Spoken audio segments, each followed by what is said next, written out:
नमस्ते। चलिए आज समय में थोड़ा पीछे चलते हैं। एक ऐसी जगह पर जिसे कभी सोने की भूमि के नाम से जाना जाता था, हम्पी। ये एक ऐसा शहर है हम्पी, जहां कहते हैं कि पत्थर भी बोलते हैं, अपनी कहानियां सुनाते हैं।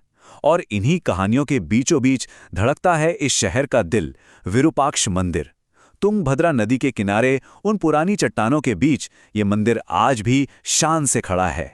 तो ये जो मंदिर है ना, ये सिर्फ पत्थर और गारे का ढांचा नहीं है। अरे ये तो एक जीता जागता सबूत है उस दौर का, उस विजयनगर साम्राज्य के वैभव का, जो कभी भारत के सबसे ताकतवर साम्राज्यों में से एक हुआ करता था। अब देखिए इस मंदिर की जड़ें कितनी गहरी हैं।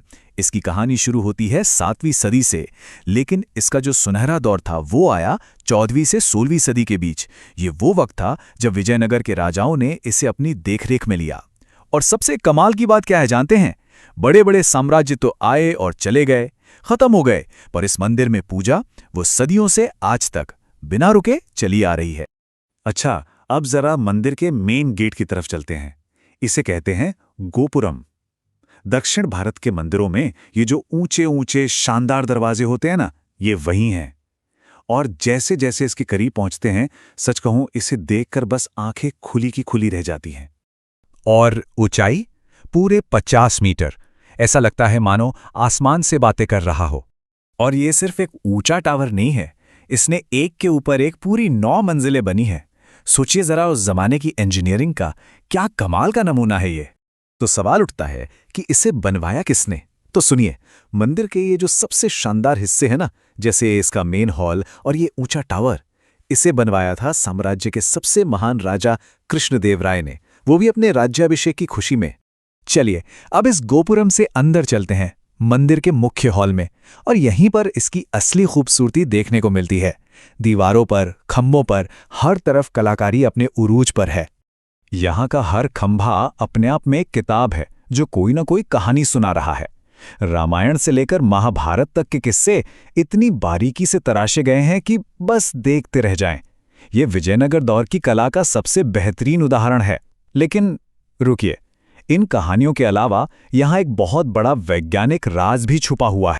जी हाँ, एक वैज्ञानिक राज, और वो है इस मंदिर का पिन होल कैमरा इफेक्ट। एक ऐसा करिश्मा जो आज के साइंटिस्ट्स को भी सोचने पर मजबूर कर देता है। अब जरा सोचिए, उस जमाने में जब ना कोई लेंस था, ना कोई मॉडर्न टेक्नोलॉजी, तो फिर ये हुआ कैसे? कैसे किया होगा उन्होंने ये? तो होता यह है कि मंदिर के अंदर एक बिल्कुल अंधेरा कमरा है। उसमें एक बहुत ही छोटा सा छेद है। जब उस छेद से रोशनी अंदर आती है तो वो सामने की दीवार पर बाहर वाले मेन गोपुरम की पूरी परछाई बना देती है, लेकिन उल्टी, बिल्कुल वैसे ही जैसे आज का कैमरा काम करता है। ये तो प्रकाश के सीधे चलने का सिद्धांत है, पर उस दौर में इतनी सटीकता से इसे बना लेना, ये आज भी एक बड़ी पहेली है। तो ये तो हुई वास्तुकला और विज्ञान की बात, पर इस मंदिर की एक आत्मा भी है, इसका आध्यात्मिक पहलू। चलिए अब उसे समझते हैं। तो विरूपाक्ष कौन है? विरूपाक्ष भगवान शिव का ही एक नाम है। और यहाँ की जो लोक कथा है वो ये कहती है कि यही वो पवित्र जगह है जहाँ भगवान शिव और देवी पंपा का विवाह हुआ था। और पता है, इसी वजह से इस पूरे इलाके को पंपा क्षेत्र भी कहते हैं। तो विरूपाक्ष मंदिर की ये जो कहानी है, ये सिर्फ एक इमारत की कहानी नहीं है। नहीं, ये कहानी है वक्त की मार झेलकर भी अपनी जगह पर डटे रहने की। देखिए, एक तरफ तो वो महान विजयनगर साम्राज्य था जो दुश्मनों के हमले में खंडहर बन गया, और दूसरी तरफ है ये विरूपाक्ष मंदिर जो आज भी सीना ताने खड़ा है। और सबसे बड़ी बात, यहाँ पूजा की जो लौ जली थी वो आज तक कभी बुझी नहीं। हम्पी के उन खंडहरों के बीच ये मंदिर आज भी एक चमकते हुए सितारे की तरह है, कला, संस्कृति और विज्ञान का एक जीता जागता प्रतीक। और ये हमें एक बहुत ज़रूरी बात याद दिलाता है कि वक्त भले ही सब कुछ बदल दे, लेकिन सच्ची आस्था और हमारा शानदार इतिहास वो हमेशा जिंदा रहते हैं। और आखिर में ये मंदिर हमें एक सवाल के साथ छोड़ जाता है। ज़रा सोचिए, हमारे आज के दौर में ऐसी कौन सी विरासतें बन रही हैं जो विज्ञान और आस्था के बीच इतना गहरा रिश्ता बनाती हों?